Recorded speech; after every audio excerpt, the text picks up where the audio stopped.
அவங்க கல்லை ஆதரிக்கிறாங்க. ஏன்னா அவங்க ஆளுகிற மாநிலங்கள் எல்லா இடங்களையும் கல் இருக்குது. கர்நாடகாவில் இருக்குது, ஆந்திராவில் இருக்குது, மற்ற மாநிலங்கள்லாம் இருக்குது. தம்பி அண்ணாமலையே கல்லை ஆதரித்து போராடினார், போராட்டங்களில் பங்கேற்றார்.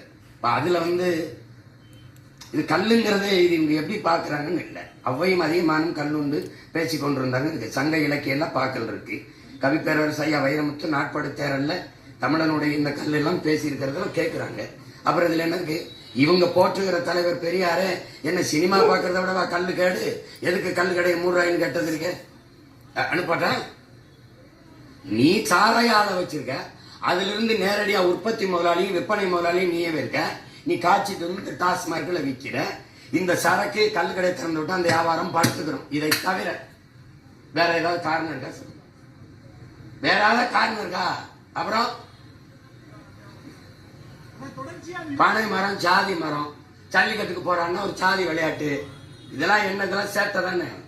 பனைக்கு ஏன் ஜாதி வச்சா? அப்ப ஏன் தமிழ்நாட்டின் தேசிய மரம் தமிழ்நாட்டு மரம்னு எதுக்கு பனை அறிவிச்சிங்க? கருப்பட்டி திங்கணும் வக்கனையா. நான் பனையன்னா அது சாதி தொழிலாயிருது, அது குலத்தொழிலாயிருது. மீன் திங்கணும் வக்கனையா. கருவாடு திங்கணும், நான் மீன் பிடிக்க போனா குலத்தொழிலாயிருது. நல்லா பால் குடிக்கணும், வெண்ணெய் நெய் எல்லாம் திங்கணுங்க வெண்ணெய்களுக்கு. கறி திங்கணும், நான் ஆடு மாடு மேய்க்கணும்னு அது குலத்தொழிலாயிரும்.